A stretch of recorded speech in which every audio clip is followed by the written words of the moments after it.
สบายดีข้าพเจ้าสื่อวันดีตะมองจะได้สร้างช่อง YouTube สันข้าพเจ้าขอแนะน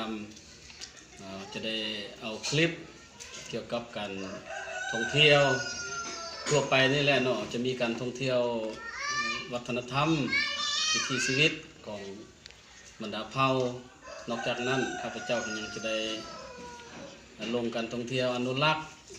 การเดินป่ากิจกรรมอื่นสถานที่ท่องเที่ยวแล้วท่องเที่ยวประวัติของแหล่งท่องเที่ยวต่างๆจะได้ลงนอกจากจะได้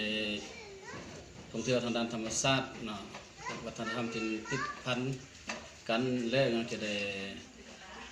เอาบทเรียนเกี่ยวกับการท่องเที่ยวโดยเฉพาะเหมือนการบริการ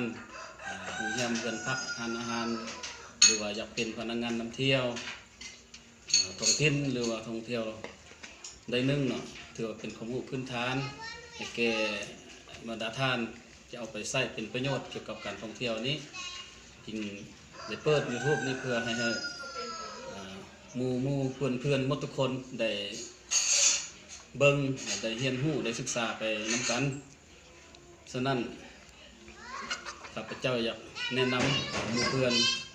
ถ้าว่าอยากสนใจด้านการท่องเที่ยวก็อย่าลืมเบิ่งซองของข้าพเจ้านี้เนาะแล้วก็